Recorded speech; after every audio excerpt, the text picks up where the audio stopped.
Hey guys, welcome to our channel foodie plate. ఈరోజు వీడియోలో మీకు చూపించబోయే రెసిపీ వచ్చేసి కమ్మటి క్యాబేజ్ టమాటో పప్పు అండి. చాలా కమ్మగా టేస్టీగా ఈజీగా ఉండే ఈ రెసిపీని ఈరోజు వీడియోలో అయితే చూపించబోతున్నాను. సో వీడియో మొత్తం స్కిప్ చేయకుండా చూసి మీరు కూడా ఒకసారి ట్రై చేసేయండి. మనకి క్యాబేజ్ ఉందంటే క్యాబేజ్ ఫ్రై కర్రీ అలా వండుకుంటాం కదా, అలా కాకుండా ఈసారి డిఫరెంట్గా క్యాబేజ్ పప్పు చేసుకోండి. చాలా టేస్టీగా ఉంటుంది. క్యాబేజ్ హెల్తీ కూడా కదండి, సో ఈ విధంగా ట్రై చేయండి. పప్పు కూడా హెల్తీ కాబట్టి రెండు కలిపితే ఇంకా healthy and tasty. So first అయితే ప్రాసెస్లోకి వెళ్ళిపోదాం. ఈ పప్పుకి మనం కందిపప్పు అలాగే పెసరపప్పు యూజ్ చేస్తామండి.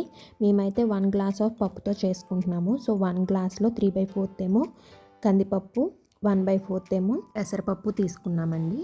దాన్ని బట్టి మీరు క్వాంటిటీస్ చూసుకుని మీరు ఎంత పప్పు అయితే తీసుకుంటున్నారో కందిపప్పు, దాన్ని బట్టి పెసరపప్పు తీసుకోండి. కొంచెం అటు ఇటు ఎక్కువైనా ఏం ప్రాబ్లం ఉండదండి.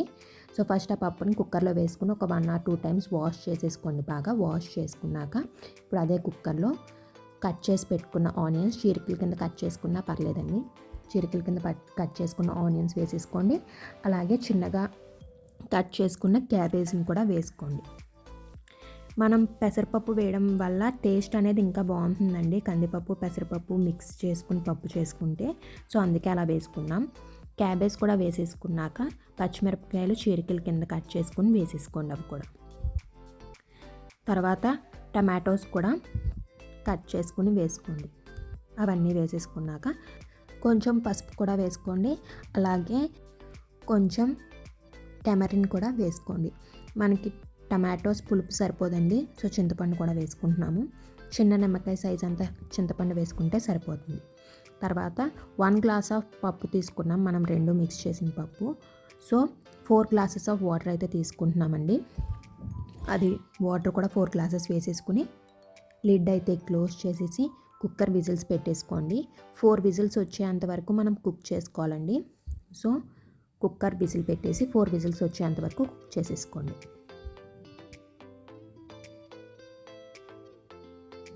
సో 4 విజిల్స్ వచ్చేసినాయండి. కొంచెం చల్లారాక ఇప్పుడు విజిల్ తీసేసుకుని చూసేద్దాం పప్పు కుక్ అయిందో లేదో. సో చూసారు కదండి, మొత్తం కుక్ అయిపోయింది. సో ఒకసారి బాగా మిక్స్ చేసుకుని, అలాగే మీ దగ్గర స్మాషర్ ఉంటే పప్పుది, దాంతో కూడా ఒకసారి మిక్స్ చేసుకోండి. మ్యాక్సిమం పప్పు అంతా కుక్ అయిపోతుందండి. సో స్మాషర్తో కూడా చేసుకోక్కర్లేదు. ఒకవేళ మీకు ఇంకా మెత్తగా కావాలి అనుకుంటే స్మాష్ చేసుకోండి. ఇప్పుడు దాంట్లో తగినంత ఉప్పు కూడా వేసుకొని ఇంకొకసారి పైకి కిందకి బాగా మిక్స్ చేసుకోండి, ఉప్పు మొత్తం కలిసే విధంగా. ఇప్పుడు మనం ఈ పప్పులోకి తాలింపు రెడీ చేసుకుందామండి. దానికన్నా ముందు ఒకసారి ఉప్పు వేసాక ఇంకొకసారి చెక్ చేసుకోండి, ఉప్పు పులుపు అన్నీ సరిపోయాయో లేదో. సో తాలింపు కోసం చిన్న ప్యాన్ పెట్టుకుని మేమైతే నెయ్యితో తాలింపు పెట్టుకుంటున్నామండి, టేస్ట్ బాగుంటుందని. మీరు నార్మల్ ఆయిల్తో అయినా పెట్టుకోవచ్చు. నెయ్యి కొంచెం హీట్ అయ్యాక కొంచెం ఆవాలు, జీలకర్ర, మెంతులు వేసుకుని అవి ఫ్రై చేసుకోండి. అవి కొంచెం ఫ్రై అయ్యాక వెల్లుల్లి ఒక 4-5 వెల్లుల్లిని కూడా కొట్టి వేసుకోండి. ఏంటండి మా ఛానల్ని సబ్స్క్రైబ్ చేసుకోలేదు? ఒకసారి వెళ్ళి సబ్స్క్రైబ్ చేసుకుని అలాగే పక్కనున్న బెల్ ఐకాన్ క్లిక్ చేసి నోటిఫికేషన్స్ ఆల్లో పెట్టుకోండి. అప్పుడు మేము పెట్టే ప్రతి వీడియో నోటిఫికేషన్ మీకు వస్తుంది, మిస్ అవ్వకుండా చూసేయచ్చు. ఇప్పుడు కొన్ని కరివేపాకు రెబ్బలను కూడా వేసుకోండి. వాటితో పాటు కొన్ని ఎండుమిరపకాయ ముక్కలను కూడా వేసుకోండి. అవన్నీ వేసుకున్నాక ఇంకొకసారి బాగా మిక్స్ చేసి ఫ్రై చేసుకోండి.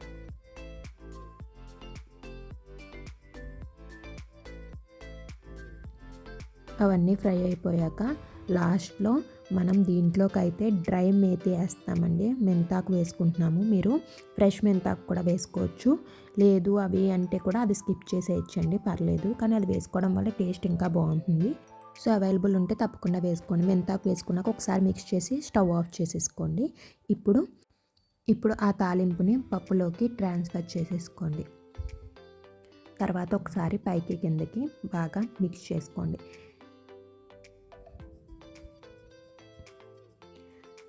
అంతేనండి, ఇప్పుడు బాగా మిక్స్ చేసుకుని సర్వ్ చేసేసుకోవడమే. అంతే, చాలా టేస్టీ అయిన కమ్మటి క్యాబేజ్ అండ్ టమాటో పప్పు అయితే రెడీ అయిపోయింది. ఇది మనకి రైస్లోకి రోటీలోకి కూడా చాలా టేస్టీగా ఉంటుంది. వేడి వేడి అన్నంలో నెయ్యి వేసుకుని పప్పు కలుపుకుంటే పక్కన ఇంకా అప్పడాలు పాపడు ఉంటే ఇంకేం కావాలి చెప్పండి. ఈ వీడియో కనుక మీకు నచ్చినట్లయితే లైక్ చేయండి, అలాగే మీ ఫ్రెండ్స్ అండ్ ఫ్యామిలీతో షేర్ చేసుకోండి. Thank you for watching. See you in the next video with a new recipe.